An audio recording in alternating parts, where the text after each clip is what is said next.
Le 15 septembre 2021, le partenariat AUKUS était officiellement annoncé et mettait de facto fin à la coopération franco-australienne basée sur la vente de 12 sous-marins diesel électriques Shortfin Barracuda par l'entreprise Naval Group. Beaucoup de choses ont été dites et nous ne sommes pas là pour commenter des faits purement politiques. Tout le monde a bien compris le mécanisme géopolitique à l'œuvre, la vexation et la frustration française intelligible et justifiée. La chose qui a préoccupé l'équipe de Defense Insider, c'est que presque nulle part, chaînes d'infos, journaux ou réseaux sociaux, nous n'avons vu une pensée technico-militaire construite. Nous disons bien presque, car certaines publications spécialisées ont déjà fait le colossal travail de débroussaillage corrigeant erreurs et biais d'interprétation de plusieurs jours de bataille médiatique. Nous les saluons pour ça.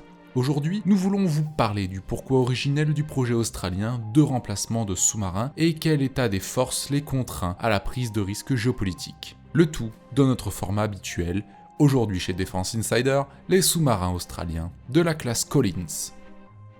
Un classique océanique. Dans un premier temps, le porteur.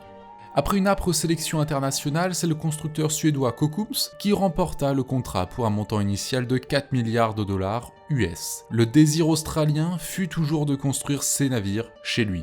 En conséquence, l'ASC, Australian Submarine Corporation, hérita de cette tâche. L'intégralité des opérations n'étant pas effectuées localement, certaines parties du sous-marin étaient envoyées d'Europe pour un simple assemblage en Australie. La construction des 6 unités et leur essai jusqu'à admission au service actif s'étala de 90 à 2003. Un classe Collins mesure 77 mètres de long pour 3400 tonnes en plongée, à peine plus long mais 700 tonnes de plus qu'un type Ruby. Il utilise un type de propulsion en mode diesel électrique, aussi appelé un classique dans le jargon du sous-marinier. Dans les faits, le compartiment machine est composé de 3 imposants moteurs diesel V18 qui via des génératrices vont recharger des groupes d'accumulateurs, autrement dit des batteries. Elles vont alimenter le réseau force du bord directement via des convertisseurs, mais leur fonction la plus importante est bien sûr de fournir l'énergie propulsive.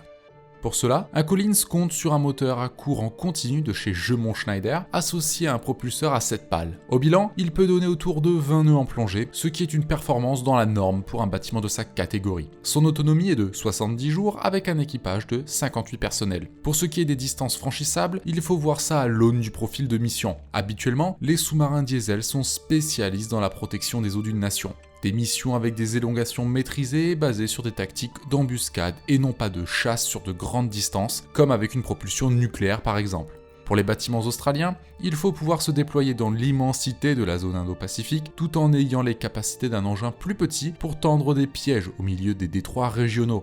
En restant au schnorchel, à l'immersion périscopique, il peut franchir à 10 nœuds presque 17 000 km, en plongée à 4 nœuds, c'est 890 km, et en cas de manœuvre d'urgence à vitesse maximale, environ 60 km.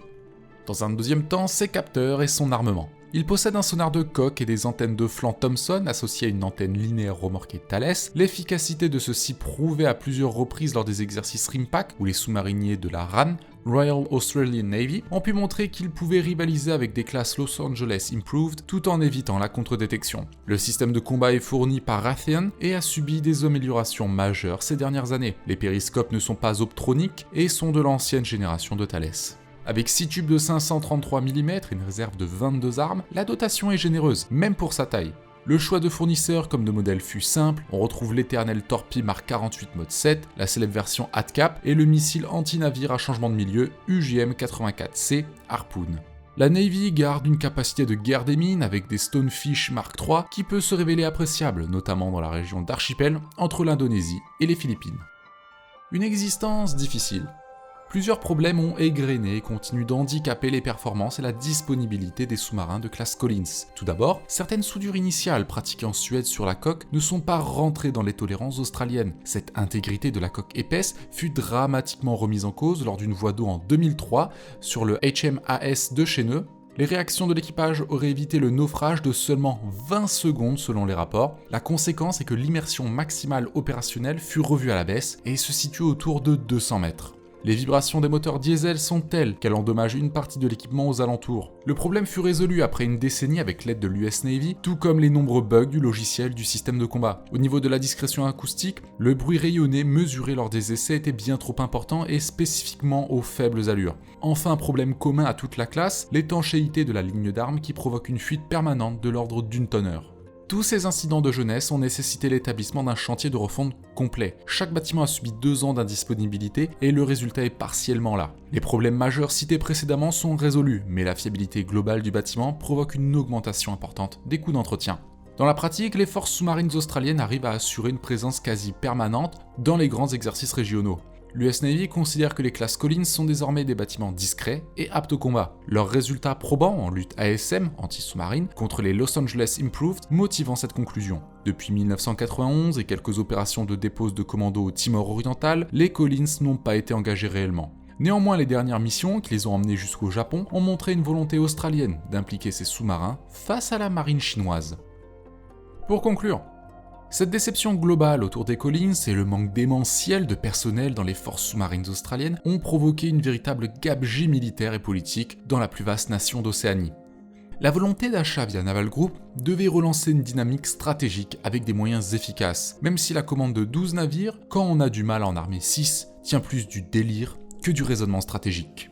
Plus la peine de se poser la question, AUKUS est passé par là, une manœuvre risquée pour un résultat qui s'annonce délétère. Les SNA anglo-américains arriveront encore plus tard que les short fins et pour plus cher. Un déblocage financier du gouvernement vise maintenant un nouveau chantier de refonte devant faire tenir les Collins jusqu'en 2048, voire de commander de nouveaux modèles à Kockums pour tenir jusque-là.